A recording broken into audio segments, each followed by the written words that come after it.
Saya lebih rela menjadi seorang anjing yang membela lawan Nabi daripada diciptakan menjadi seorang manusia yang diam ketika memandang dunia.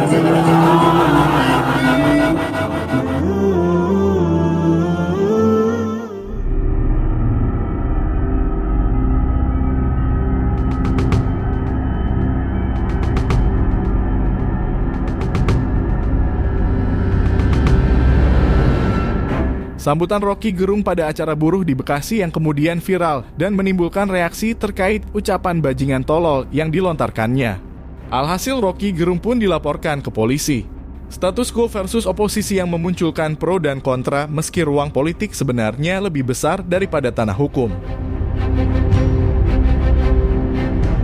Di negeri yang sedang sakit memang segalanya akan terasa aneh. Orang senyum dianggap mengejek, orang ngedip disebut melecehkan, dan orang batuk dipandang sebagai marah-marah. Diusap untuk diobati namun dijawab dengan jeritan kesakitan dan dikira menganiaya. Di negeri yang sakit semua jadi serba salah, orang yang ingin mengajarkan kebaikan pun bisa dipersekusi. Rocky Gerung dengan bajingan tololnya tidaklah dapat dikualifikasikan sebagai perbuatan melawan hukum. Persoalan maksimal hanya etika semata dan itu pun harus dibaca dalam konteks kritik terhadap kebijakan Presiden Joko Widodo yang dinilai telah menjual kedaulatan negara Republik Indonesia kepada Republik Rakyat Cina.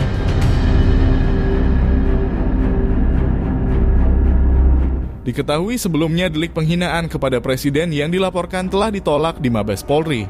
Penolakan tersebut dikarenakan kualifikasinya adalah delik aduan yang kecil kemungkinan Presiden Jokowi menjadi pelapor. Pemaksaan penggeseran delik pun dilakukan dengan menarik Undang-Undang Nomor 1 Tahun 1946 Pasal 14 atau 15 terkait penyebaran berita bohong, yang kemudian Bareskrim menarik 13 laporan dan pengaduan di berbagai wilayah kepolisian ke Mabes Polri. Mungkin yang dimaksud kabar bohong itu adalah kalimat ambisi Jokowi yang ingin mempertahankan legasinya.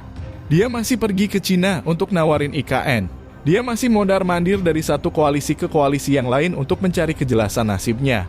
Dia tidak memikirkan nasib kita. Itu bajingan yang tolol.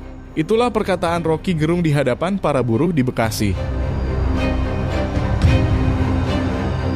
Terkait pernyataan Rocky Gerung tersebut, para pakar hukum dan pemerhati politik kebangsaan pun menyampaikan bahwasanya tidak ada kalimat Rocky Gerung yang dinilai melanggar hukum dan memenuhi rumusan pasal 14 atau 15 Undang-Undang Nomor 1 Tahun 1946.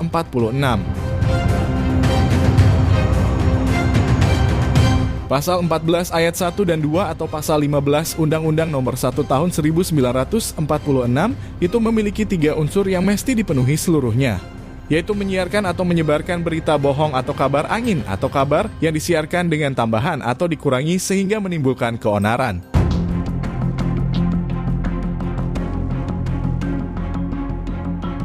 Pernyataan Rocky Gerung bahwasannya Jokowi ke Cina dan menawarkan IKN adalah fakta. Dan soal mondar-mandir koalisi itu bisa fakta, bisa opini atau persepsi, tetapi tidak ada kebohongan pada kalimat tersebut. Ungkapan mempertahankan legasi hingga soal nasib itu seluruhnya merupakan opini atau persepsi sehingga tidak ada fakta. Sedangkan dalam aspek hukum soal bohong itu mengharuskan ada fakta benar terlebih dahulu. Dan fakta benar itu tidak ada atau tidak terbukti sehingga sampai kapanpun tidak akan ada kebohongan.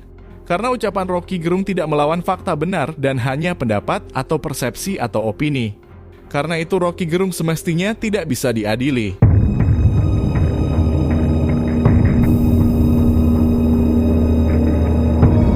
Demikian juga dengan menimbulkan keonaran, yang mana hingga kini tidak ada batasan yang jelas menurut peraturan perundang-undangan. Dan dalam hukum pidana tanpa kejelasan batasan tentu itu tidak dapat dipidana. Jika tafsir menjadi bebas, maka di samping melanggar asas keadilan itu juga membuka peluang bagi adanya rekayasa keonaran.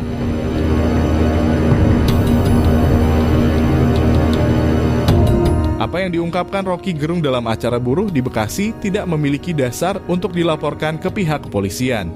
Dan jika dilaporkan pun tentu tidak layak diproses.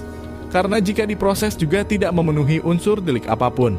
Yang terdekat adalah soal penghinaan dan hal itu sudah jauh-jauh ditepis karena Jokowi tidak merasa terhina. Kini terlihat bahwa masalah itu sebenarnya bukan pada hukum tetapi pada politik. yang mana bisa diartikan bahwa ini merupakan kriminalisasi untuk kepentingan politik penguasa lawan rakyat atau pemerintah versus pengkritiknya.